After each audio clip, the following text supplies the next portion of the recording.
Hi, everybody. I'm Mrs. Steinley. I hope you're enjoying the story Ransom of Red Chief. I'm going to start reading with you on page 7. So if you have your story, flip it to page 7 and we'll get started. Mrs. Ryan stopped at the end of page 6. We're mid-sentence. So here we go. A preventative letter to Old Man Dorset that day demanding a ransom and dictating how it should be paid. You know, Sam, says Bill, I've stood by you without batting an eye in earthquakes, fire and flood, and poker games, dynamite outrages, police raids, train robberies, and cyclones. I've never lost my nerve yet till we kidnapped that two-legged skyrocket of a kid. He's got me going. You won't leave me long with him, will you, Sam? I'll be back sometime this afternoon, says I. You must keep the boy amused and quiet till I return. And now we'll write that letter to old Dorset. Bill and I got paper and pencil and worked on the letter while Red Chief, a blanket wrapped around him, strutted up and down guarding the mouth of the cave. Bill begged me tearfully to make the ransom $1,500 instead of $2,000. We're dealing with humans, and it ain't human for anybody to give up $2,000 for that 40-pound chunk of freckled wildcat. I'm willing to take a chance at $1,500. You can charge the difference up to me. So, to relieve Bill, I agreed, and we collaborated a letter that ran this way. Ebenezer Dorset, Esquire. We have your boy concealed in a place far from Summit. It is useless for you or the most skillful detectives to attempt to find him. Absolutely, the only terms on which you can have him restored to you are these. We demand $1,500 in large bills for his return. The money to be left at midnight tonight at the same spot and in the same box as your reply. If you agree to these terms, send your answer in writing by a solitary messenger tonight at 8:30. After crossing Owl Creek on the road to Poplar Cove, there are 3 large trees about 100 yards apart, close to the fence of the wheat field on the right-hand side. At the bottom of the fence post, opposite the 3rd tree, will be found a small pasteboard box. The messenger will place the answer in the box and return immediately to Summit. If you attempt any treachery or fail to comply with our demand as stated, you will never see your boy again. If you pay the money as demanded, he will be returned to you safe and well within 3 hours. These terms are final, and if you do not exceed to them, no further communication will be attempted. 2 desperate men. I addressed the letter to Dorset and put it in my pocket. As I was about to start, the kid comes up to me and says, "Aw, Snake Eye, you said I could play scout while you was gone." "Play it, of course," says I, Mr. Bill. "Mr. Bill, play with you. What kind of game is it?" "I'm the scout," said Red Chief, "and I have to ride to the stockade to warn the settlers that the Indians are coming. I'm tired of playing Indian myself. I want to be the scout." "All right," says I, "it sounds harmless to me. I guess Mr. Bill will help you."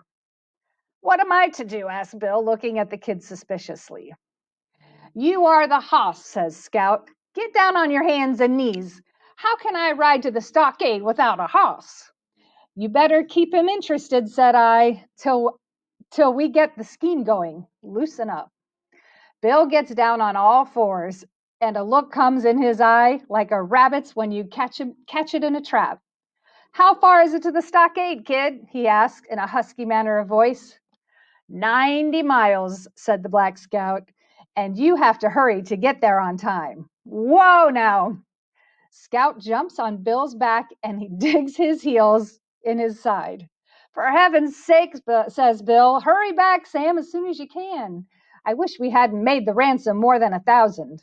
Say, you quit kicking me or I'll get up and warm you good." I walked over to Poplar Cove and sat around the post office and store, talking with the villagers that came in to trade.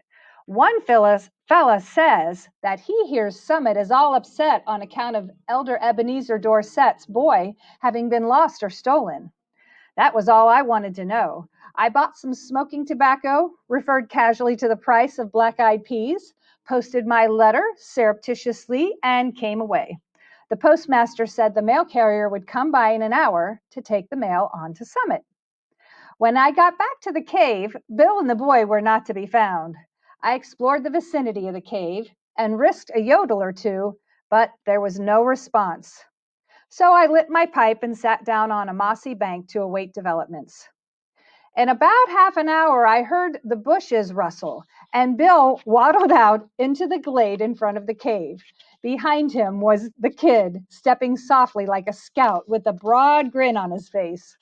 Bill stopped, took off his hat, and wiped his face with a red handkerchief. The kid stopped about 8 feet behind him. Sam, says Bill, I suppose you'll think I'm a renegade, but I couldn't help it.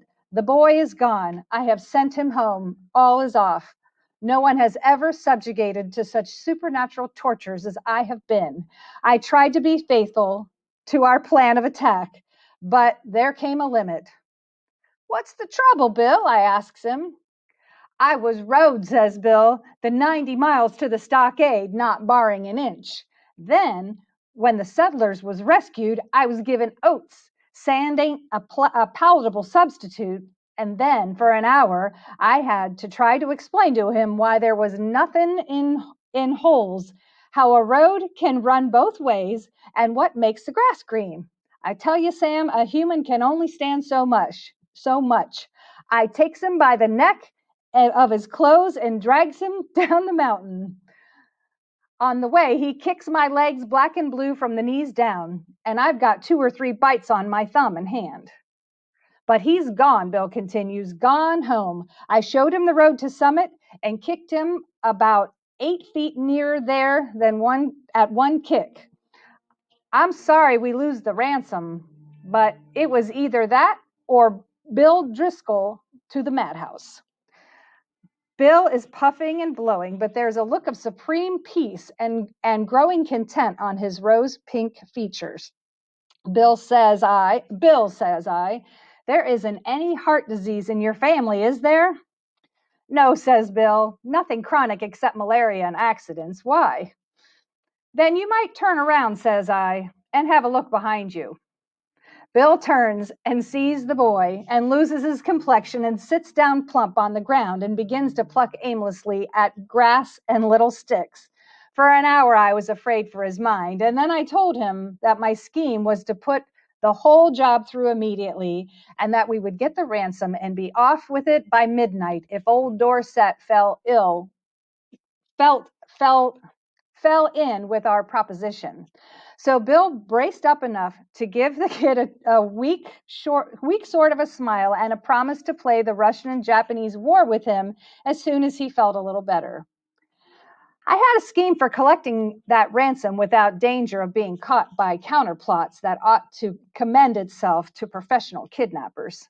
The tree under which the answer was to be left, and the money later on, was close to the road fence with big bare fields on all sides. If a gang of constables should be watching for anyone to come to the note, they could see him a long way off crossing the fields or in the road.